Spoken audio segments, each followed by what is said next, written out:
नमस्कार। तो चलिए आज एक ऐसी कहानी में चलते हैं जो एक राजकुमार से शुरू हुई और फिर पूरी दुनिया के लिए एक रोशनी बन गई। जी हाँ, ये कहानी है सिद्धार्थ की, जिन्हें हम और आप महात्मा बुद्ध और एशिया की ज्योति के नाम से जानते हैं। आइए इस अद्भुत सफर को महसूस करते हैं। और यही सवाल इस पूरी कहानी के दिल में है। सोचिए, एक इतनी बड़ी यात्रा जिसकी जड़ें किसी गहरे दुख में थीं। आखिर वो कौन सा दुख था जिसने एक राजकुमार को अपना सब कुछ, अपना महल तक छोड़ने पर मजबूर कर दिया?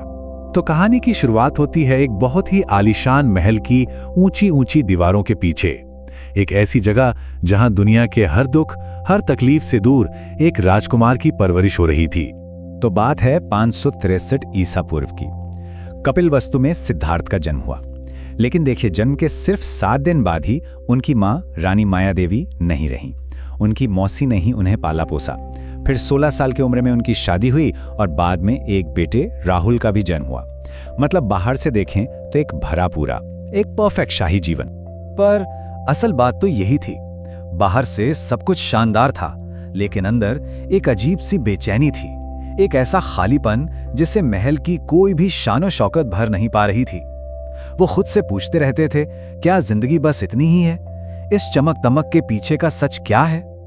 और फिर आता है वो एक ऐसा दिन जिसने ना सिर्फ सिद्धार्थ की जिंदगी को बल्कि इतिहास के पूरे रुख को हमेशा के लिए मोड़ दिया। चलिए कहानी के उस मोड़ पर चलते हैं। जरा सोचिए, एक राजकुमार ने महल के बाहर ऐसा क्या देख लिया होगा कि दुनिया को देखने का उसका नजरिया ही बदल गया। वो कौन सी सच्चाई थी जिसे महल की दीवारों ने उनसे अब तक छिपा कर रखा था?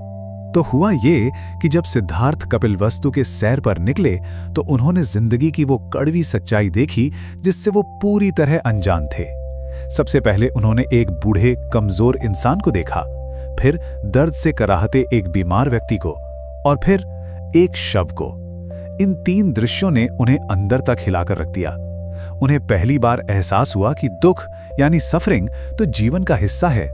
लेकिन जो चौथा दृश्य था वो था एक शांत तेजस्वी सन्यासी का, जिसके चेहरे पर इन सारे दुखों से परे एक गजब की शांति थी। बस उन 4 दृश्यों ने सिद्धार्थ के मन में एक ऐसी आग जला दी थी जिसे अब महल की दीवारें बुझा नहीं सकती थी।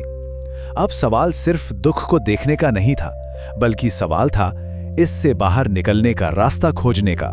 अब देखिए, उनके अंदर एक संघर्ष छिड़ गया था।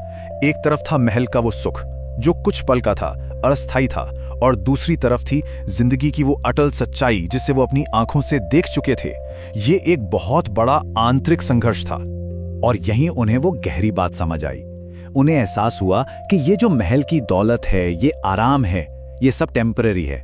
ये किसी को भी बुढ़ापे, बीमारी और मौत से नहीं बचा सकता।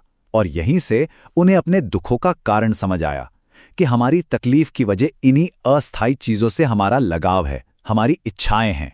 तो सिद्धार्थ की ये जो खोज थी ना, वो सिर्फ दुख और उसके कारण को पहचानने पर ही नहीं रुकी, बल्कि वो इसके समाधान तक गई। एक ऐसा समाधान जो आगे चलकर पूरी मानवता के लिए एक रास्ता बन गया। और पता है, उनकी पूरी खोज का निचोड़ वो बस इस एक लाइन में है। उन्होंने सिखाया कि असली शांति किसी बाहरी चीज को पाने में नहीं है, वो तो हमारे अपने अंदर ही मौजूद है। उन्होंने ये भी बताया कि इस दुख को खत्म किया जा सकता है और उस अंदर की शांति को पाने का एक साफ रास्ता भी है। देखिए, बुद्ध की विरासत सिर्फ कुछ फिलोसॉफिकल बातें नहीं हैं, ये एक प्रैक्टिकल गाइड है। उनके 4 आर्य सत्य आपको प्रॉब्लम भी बताते हैं और सॉल्यूशन भी। और सॉल्यूशन क्या है? अष्टांगिक मार्ग, यानी सही समझ से लेकर सही ध्यान तक के 8 कदम, जो हमें अज्ञान के अंधेरे से ज्ञान के उजाले की ओर ले जाते हैं और उस असली भीतरी शांति तक पहुंचाते हैं।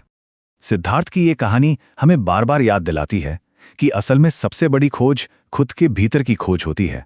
और ये एक ऐसी यात्रा है जिसे हम सब कर सकते हैं अपने अंदर की शांति को ढूंढने के लिए।